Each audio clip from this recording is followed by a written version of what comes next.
శ్రీమన్నారాయణ చరణం శరణం ప్రపద్యే శ్రీమతే నారాయణాయ నమః.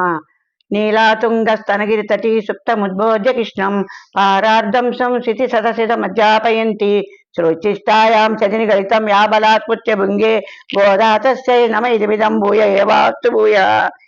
ఇవాళ 11వ పాసురం. கத்து கரவை கலகல பலகலந்து சேத்தாரே தில்ல சென்று சென்று செய்யும் குற்றமொன் இல்லாதா கோர்த்தம் போர்க்கரையே புத்தவல்கள் புனமையிலே போதராய் சுத்துத்துமாரெல்லாரும் வந்து நின் முத்தம் முகந்து முகில்வன் பேர்பாடா சித்தாதே பேசாதே செல்வ பெள்ளாட்டி నీ ఎత్త ఎరుంగుం పొల్లేలో రెంబావాయ్. ఇవాళ పాశ్రంలో సర్వవిధముల శ్రీకృష్ణ భగవానునితో సముజ్జీరాలైన గోపికను లేపుచున్నారు.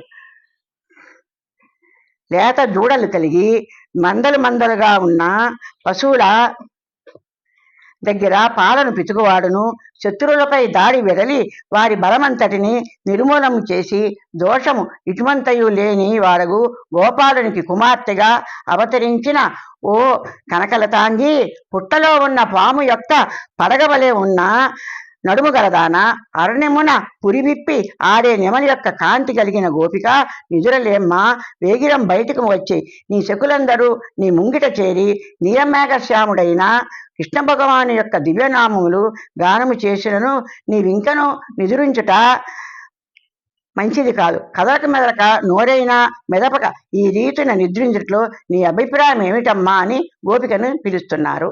ఆండా దివ్య తిరుడుగులే శరణం.